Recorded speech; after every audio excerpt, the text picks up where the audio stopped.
ministrar a palavra de Deus dentro do tempo que nós temos aqui para falar aos nossos corações. Como a igreja está cheia de variedades de faixas etárias, jovens, adolescentes, eu quero ministrar um assunto que nós vamos abranger todas as faixas etárias aqui e trazer algumas coisas que talvez vocês até saibam, mas que serão importantes para, mais uma vez, fixar em nossas mentes. E eu gostaria que vocês abrissem as suas Bíblias no livro de Josué.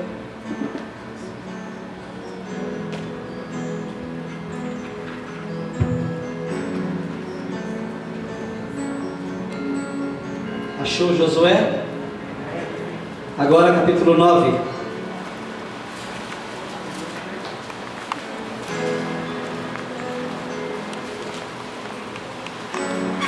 Nós vamos ler dois textos. Só que nós vamos ler esse texto de Josué e vamos comentar um pouco sobre ele.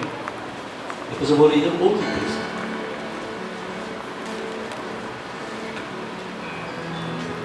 Todos os irmãos, procure capítulo 9, tá? A partir do versículo 1. Quero agradecer ao pastor Web pelo privilégio que nos deram, eu e a Elzinha, de ministrarmos o treinamento aqui. Os horizontes se abriram, nós vamos ministrar este mesmo trabalho a nível regional. E foi bom, porque nós fechamos bastante laços de amizade. Nós já conhecíamos os irmãos, mas ali mais perto deles a gente acabou criando laços de amizades, pessoas que nós já conversávamos, mas ficamos mais próximos. Louvo a Deus pela vida de cada um. E se Deus me der a oportunidade, a gente gostaria de, depois no final, não sei, estar cumprimentando mais uma vez os irmãos pela certificação, né? Mas se não der, a gente tem um grupo lá, a gente vai desfazer esse grupo, mas antes de desfazer nós vamos mandar algumas informações lá, e aí, vida que segue. Vocês foram preparados para ajudar aqui a esta igreja no quesito de estruturação, restauração de família. Josué capítulo 9 diz assim: E sucedeu que, ouvindo com todos os reis que estavam daquém do Jordão, nas montanhas e nas campinas, e em toda a costa do grande mar e em frente do Líbano, os heteus e os amorreus e os cananeus e os ferezeus e os heveus e os jebuseus se ajuntaram, eles de comum acordo, para pelejar contra Josué e contra Israel. E os moradores de Gibeão, ouvindo que Josué fizera com Jericó e com Ai, usaram também de astúcia e se fingiram embaixadores, e tomaram sacos velhos sobre seus jumentos, e odres de vinhos velhos, e rotos, e remendados, e nos pés sapatos velhos e remendados, e vestes velhas sobre si, e todo o pão que traziam para o caminho era seco e bolorento. E viera Josué ao arraial a Gilgal, e lhe disseram a ele e aos homens de Israel: Vimos de uma terra distante, fazei pois agora concerto conosco. O versículo 16 do mesmo capítulo diz assim: E sucedeu que ao fim de 3 dias, depois de fazerem concerto com eles, ouviram que eram seus vizinhos e que moravam no meio deles. Pois bem, eu li esse texto para trazer um fundo histórico daquilo que nós precisamos aplicar aqui para os irmãos nesse tempo que nós temos, e trazer uma palavra mais de reflexão. Mais uma vez repito, nada contra aqueles pregadores, nós temos vários aqui: Paulo Henrique, Jefferson, Tiago, os irmãos Júlio, todo mundo que pregam, nada contra, mas eu quero trazer uma palavra de reflexão sobre nossas famílias. E reflexão, eu sempre costumo dizer, usar o termo de que é para mexer mesmo com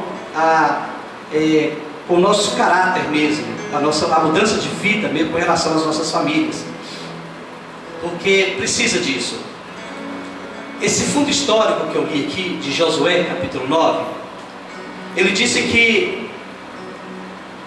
que houve um grupo de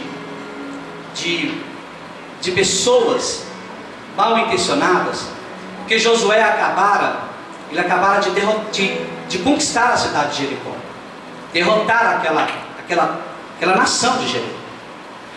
Então nós vimos que quando isso aconteceu, todos os reis que ficaram sabendo dessa grande conquista que Josué fizera juntamente com o povo de Israel na conquista de Jericó, aí nós vimos que aqueles reis todos eram inimigos entre si, mas para derrotar Josué e Israel, eles fizeram um pacto: vamos ajuntar e vamos guerrear juntos para derrotar o povo de Israel, porque o Deus deles é forte. O Deus deles é mais forte do que os nossos deuses. Então nós vamos nos ajuntar para derrotar esse povo de Israel juntamente com seu líder Josué. E assim foi feito. Aí nós vimos que uma série de cidades, né, de nações, os amorreus, cananeus, heveus, todas essas pessoas juntaram para guerrear com uma nação que eles viam que Deus era com eles.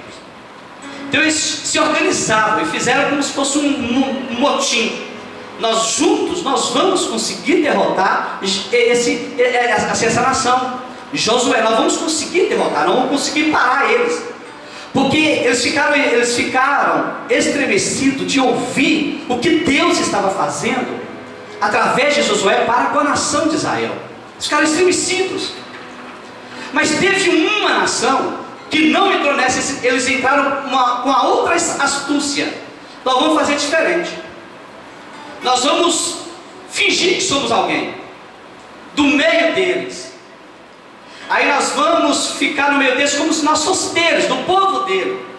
Aí eles vestiram, nós vimos aqui nesses poucos versos que nós lemos, vestiram roupas velhas, sandálias velhas, odres velhos, vinhos velhos, pão seco, e chegaram diante do arraial, o povo de Israel, e ali chegaram falando que ele fazia parte da nação, porque eram milhões de pessoas que Josué liderava. Você imagina milhões de pessoas? Isso. Isso que eles aproximassem com essa astúcia. E Deus já tinha falado no próprio livro de Josué que o povo de Israel não poderia fazer aliança com nenhum povo. Não poderia fazer aliança. Deus é um Deus de aliança. E quando ele ordena que nós não devemos fazer aliança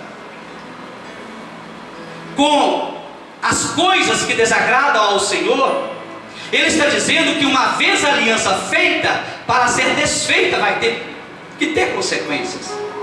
Vai ter que ter, talvez, sacrifícios.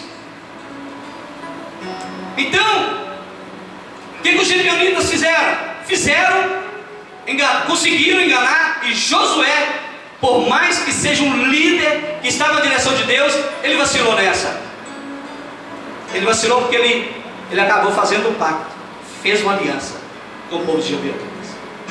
Depois, por isso que o versículo 16 isolado, depois Josué descobriu que aquele povo era os gibeonitas, era da terra vizinha, era daquém do Jordão.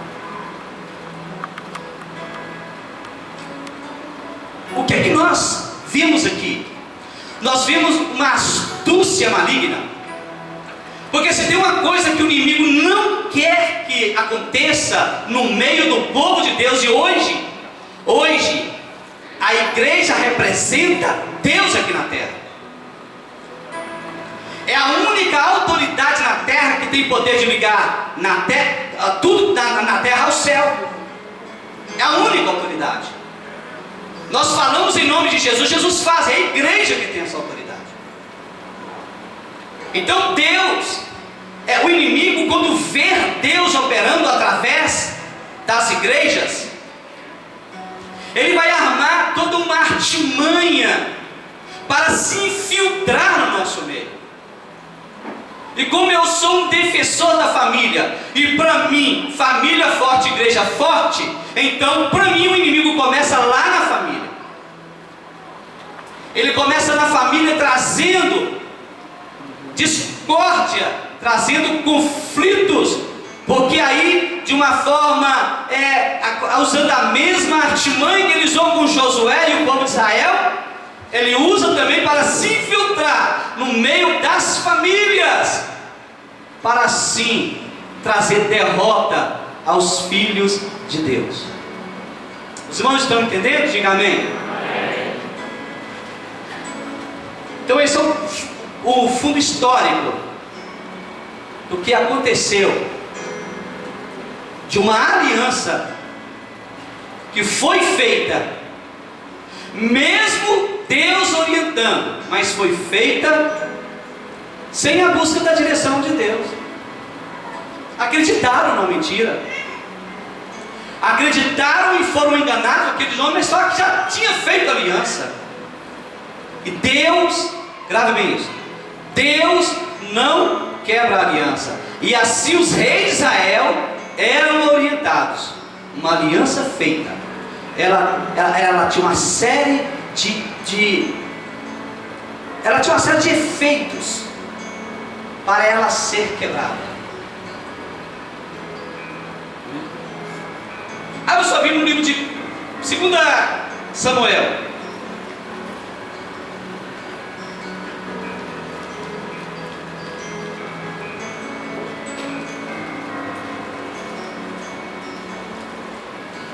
Segundo Samuel, capítulo 21, diz assim: e houve em dias de Davi uma fome de 3 anos, de ano em ano. E Davi consultou ao Senhor, e o Senhor lhe disse: é por causa de Saul e da sua casa sanguinária, porque matou os gibeonitas. Então chamou o rei os gibeonitas, estavam no meio deles lá, e falou: ora, os gibeonitas eram dos filhos de Israel, mas do resto dos amorreus, e os filhos de Israel lhes tinham jurado. Porém Saul procurou feri-los no seu zelo pelos filhos de Israel e de Judá. Disse, pois, Davi aos gibeonitas: o que quereis que eu vos faça? E que satisfação vos darei para que abençoeis a herança do Senhor? Então os gibeonitas lhe disseram: não é por prata nem ouro, ou seja, não é dinheiro, não é valor, que temos questão com Saul e com sua casa. Saul já era morto. Observe bem isso, Saul já era morto. Não é com ouro, nem prata e nem ouro, que temos questões com a casa de Saul, com Saul e com sua casa.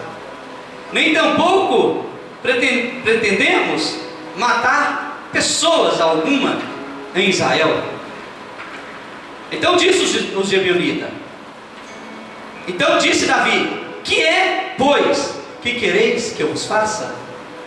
E disseram ao rei: quanto aos homens que nos destruiu e procurou que fôssemos assolados, sem que pudéssemos subsistir em termo algum em Israel, de seus filhos de Saul, se nos deem 7 homens, para que enforquemos ao Senhor em Gibeá de Saul, o eleito do Senhor. E disse o rei: eu os darei. Somente até aqui. Eu vou talvez prosseguir um pouquinho o versículo, mas sem ler, vocês vão entender a história. A terra passou por 3 anos consecutivos de seca. Israel plantava, o plantio era bom, colocava a semente brotava, mas no dia da colheita não tinha colheita. Foram feitos assim por 3 anos consecutivos. Essa seca ela ocasionou uma crise de fome que trouxe problema ao reinado de Davi, que era o líder daquela nação nessa época. Então, quando nós lemos lá em Josué, nós vemos que a artimanha é que os gibeonitas usaram para se infiltrar no meio de Israel, enquanto que os reis né, que estavam ali, além do Jordão, os heveus, os amorreus, se ajuntavam. Os gibeonitas separaram, mas usaram de artimanha. E aí nós vemos que, ao infiltrar no meio de Israel, aí nós vemos já em 2 Samuel capítulo 21, o que estava ocasionando. Porque Deus já tinha falado com Israel que não poderia fazer aliança com nenhuma nação. E a aliança foi feita com os gibeonitas. Só que Saul, no versículo 21 nós vemos, no capítulo 21 de 2 Samuel, nós lemos que Saul era um homem sanguinário, um homem de guerra. E ele acabou com a intenção de exterminar os gibeonitas no meio de Israel. Ele acabou ferindo, matando alguns gibeonitas. Então Davi, preocupado com aquela seca, ele consultou ao Senhor. Davi, ele humilha como rei, ele consulta ao Senhor. Ele pergunta ao Senhor por que é que está acontecendo aqui? Por que está acontecendo essa seca aqui? E eu quero abrir um parênteses aqui. Como Davi era o líder de Israel, eu quero dizer que nesta noite que Deus está dizendo para nós que somos líderes em nossas casas, estou falando para pais principalmente, e para mãe, para esposos principalmente, para os homens principalmente, e também para as mulheres. Nós que somos líderes, aquele que sustenta a nossa casa, nós precisamos, todo momento de crise, consultar ao Senhor o que está acontecendo. Nós precisamos consultar ao Senhor. Davi fez isso imediatamente. 3 anos. Eu ainda acho que Davi demorou muito. 3 anos de fome e seca. Então Davi, quando ele vai, ele se dispõe a buscar a orientação de Deus. Aí nós vemos que Deus, ele fala com Davi o que estava acontecendo. E quando Davi consulta a Deus, de repente não era nem a resposta que ele queria. Aí Deus disse a Davi que aquela seca era o resultado da traição de Saul contra os gibeonitas. Israel, através de Josué e seus homens de guerra, havia prometido proteger os gibeonitas. Havia uma aliança, havia um pacto. Mas Saul quebrou essa aliança, e Saul acaba promovendo uma ofensiva que perseguiu e matou milhares de gibeonitas. E claro que os gibeonitas não ficaram satisfeitos com isso, e nem Deus, porque foi Deus que travou a chuva do céu, por causa do valor que Deus dá a uma aliança feita. E eu quero abrir aqui um parêntese de novo. Deus leva em consideração a aliança feita no dia em que nós casamos, as promessas que nós fizemos no nosso casamento para o nosso cônjuge. Às vezes as consequências acontecem, nós buscamos de Deus a orientação, e nas nossas casas nós ficamos procurando quem é o culpado. Você que é culpado, meu bem. Você que é culpado, meu bem. Nós procuramos, mas às vezes é o próprio Deus, porque está havendo quebra de aliança. E aliança feita não se pode quebrar. Aliança feita não se pode quebrar. E é o próprio Deus que intervém com as consequências de uma aliança quebrada. E nós devemos tomar cuidado, porque quando nós fazemos aliança com aquilo que vai atrapalhar o nosso relacionamento com as nossas famílias, essa aliança ela entra para dentro da nossa casa, onde o pastor Noel que ministrou uma palavra tão rapidamente ali no subsede, na consagração das irmãs, falando que muitas das vezes nós abrimos a porta para que o inimigo entre na nossa casa e ainda chamamos ele de Senhor. E quando nós chamamos ele de Senhor, nós estamos fazendo um pacto com o inimigo. Jael conseguiu resolver o problema. Mas tem muitas famílias que não conseguem. Então, nós vemos que Jesus, Deus, a sua palavra, Ele sempre tem exortando que nós não devemos fazer aliança com aquelas pessoas as quais o Senhor, ou não, aliás, o Senhor não, que a igreja não tem parte, que a igreja não tem comunhão. Nós vimos em João 15:19, por exemplo, que diz: se vós fosseis do mundo, o mundo amaria o que era seu, mas porque não sois do mundo, antes vos escolhi do mundo, por isso o mundo vos odeia. Aí nós deixamos que o mundo são as ações que às vezes acontecem com um casal lá fora do mundo. Aí chega para o casal cristão: não, isso não tem problema não, isso não tem problema não, isso não faz mal não. Aí aquele cristão que conhece a palavra de Deus começa a dar a voz a uma pessoa que não tem compromisso com Deus. Vocês conhecem a história do papagaio? Porque papagaio repete as coisas.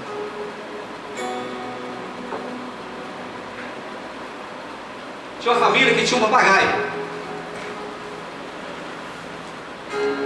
E aí aquele papagaio, ele repetia tudo. Tudo que acontecia naquela casa, ele repetia. O que mais acontecia naquela casa eram os pais falando, era alguém falando assim: não tem problema, não tem importância, isso não faz mal. Mamãe, eu posso ali colocar um desenho ali e tal, de fulano e tal. Aí a mãe: não, meu filho, nós somos crentes. Aí o pai: não, meu amor, não tem importância, não tem problema e não faz mal. E aquilo ali, essa palavra de não tem problema, não tem importância, não faz mal, era com frequência naquela casa. Aquele papagaio gravou isso. Um dia, eles esqueceram o papagaio por lá de fora. Aí veio um gato,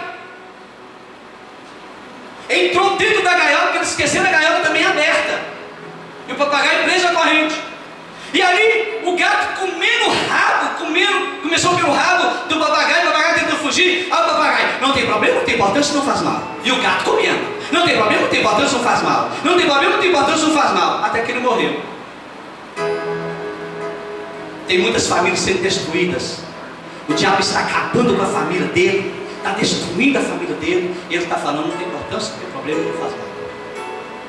Até que a família depois acaba falindo. Romanos 12, versículo 2 diz assim: não sedes conformados com este mundo, mas sede transformados pela renovação do vosso entendimento, para que experimenteis qual seja a boa, agradável e perfeita vontade do Senhor.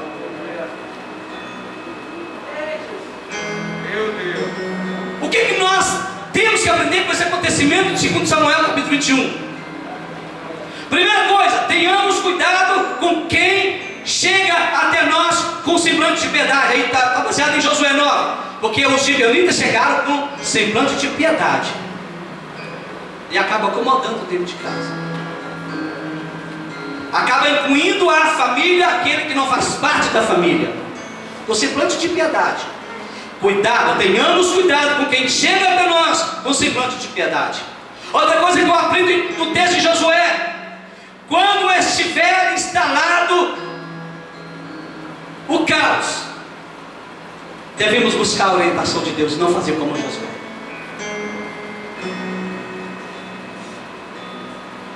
Outra coisa que eu aprendo aqui: quando Deus, aí já é com Davi, baseado em 2 Samuel capítulo 21, quando Deus mostrar, procuremos resolver o problema. Qual foi a primeira reação de Davi? Davi, foi a quebra de aliança. Saul matou os gibeonitas. Israel tinha uma aliança. Deus falou: não faz aliança. Mas uma vez que fez aliança, Deus contém. Tem gente que fala assim: pastor Wellington, eu já ouvi isso: meu casamento não foi de Deus, então eu posso casar, eu posso divorciar e casar de novo. Peraí, todo casamento é direcionado por Deus.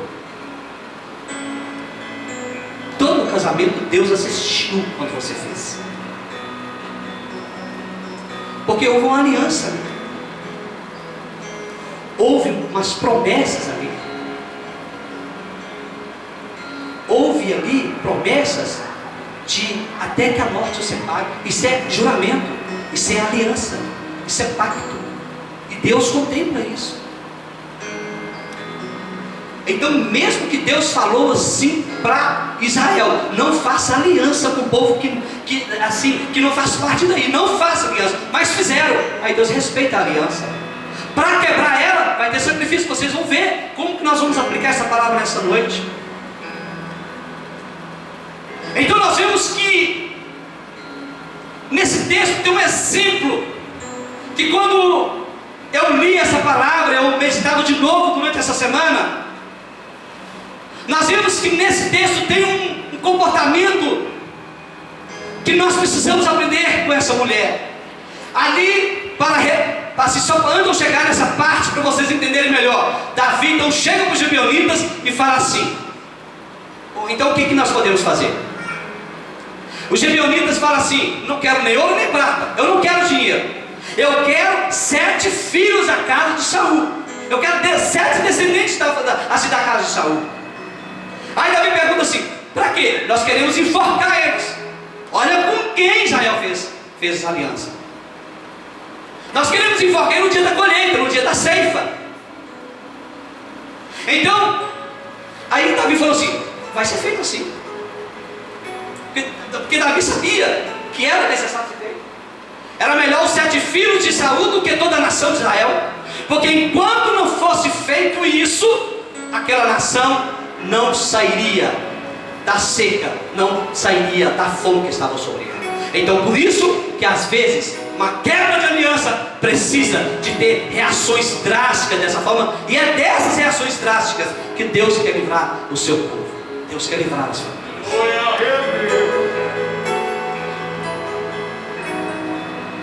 Então, desses 7 filhos, 5 filhos eram filhos de Meribá, 5 filhos jovens, novos. 2 filhos eram de Rispa. Então pegaram os 5 filhos de Meribá, pegaram os 5 filhos de Rispa, que eram descendentes de Saul, e entregaram para os gibeonitas. Não sabemos, a Bíblia não fala da história, não sabemos quanto tempo ele ficou ali para guardar o dia de enforcamento. Mas aqueles jovens talvez fossem para o calabouço, assim, ficou preso ali nas dependências dos gibeonitas, sem saber o que estava acontecendo. Você imagina a mãe que está aqui nesta noite, o seu filho tendo que entregar os seus filhos. Aí os seus filhos falam assim: mamãe, o que está acontecendo, mamãe? Por que eu estou indo para lá, mamãe? Por quê? Você imagina o coração do homem, assim, dessas 2 mães. Preste bem atenção. Rispa, eu quero me prender a Rispa, porque Meribá, a Bíblia não fala o comportamento dela, mas Rispa, Deus deixou um exemplo para nós. A Bíblia fala que Rispa foi uma concubina do rei Saul. A história de Rispa fica conhecida por causa da sua dedicação. Escute bem. Por causa da sua dedicação em proteger os corpos dos seus filhos, mesmo depois de mortos. Meu Deus. Que coragem. Aí no dia da colheita foram enforcados. Aí a tradição conta que quem é responsável pelos mortos é de quem é de posse deles. Esses corpos mortos eram de posse dos gibeonitas. Então, quando acabou o enforcamento, aí desceram a corda e ficaram 7 corpos estendidos no chão. A Bíblia fala, nesse texto de 2 Samuel 21, que Rispa subiu para lá. Ela levou panos de silício. Eu procurei no dicionário, pano de silício era um pano forte, grosso. E a Bíblia fala que ela fez tenda ali. E ela ficou ali, protegendo os corpos dos filhos, enquanto os seus filhos estavam ali. Por quê, pastor? Por que, pastor, porque ela estava ali? Porque ela não queria que as aves de rapina marcassem os corpos dos seus filhos, rasgassem. Porque ia começar o mau odor, ia começar a decomposição. Mas aquela mãe ficou ali, chuva e sol. Protegia. Eu imagino que as aves vinham e não tocavam, não. Por quê? Mas por que o pastor que fez isso? Porque ela sabia que se as aves de rapina rasgasse os corpos dos teus 2 filhos, as bestas feras do campo viriam e iriam dilacerar